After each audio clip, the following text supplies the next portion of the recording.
Before I start, riddle me this. A man takes his 5-year-old son to the park to play on a warm summer's day.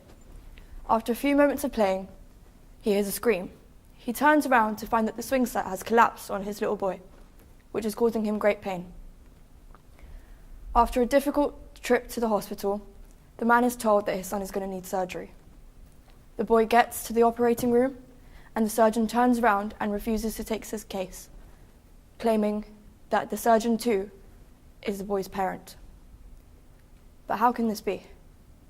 Does anyone have any ideas?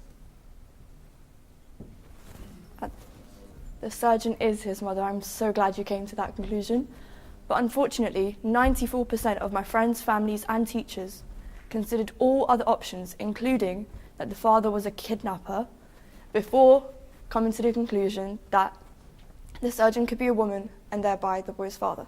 Now, I know what you're thinking. This is another feminazi speech, women empowerment, just get over it, we've heard this a billion times. But this is not about women. This is about the pigeonhole perceptions that many of us still hold today.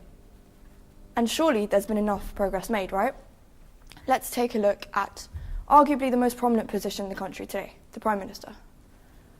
Theresa May is 100% female, right? There's no arguing with those facts. And yes, she is, but she's the second female Prime Minister out of 75. And because politics is so boring, let's look at education. So surely after all of the complaints, the national curriculum has been adjusted to be suitable for all boys. But has it? Let's look at this graph. So this represents all of the vocational courses taken after GCSE in the years 2016 to 2017. If you look at sport, then gender equality is prominent.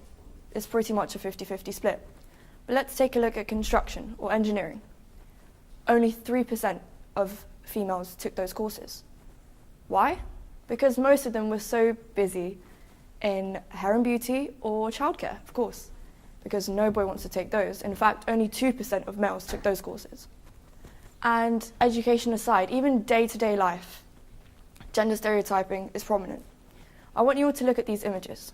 They seem pretty funny, right? Exaggerated, ridiculous.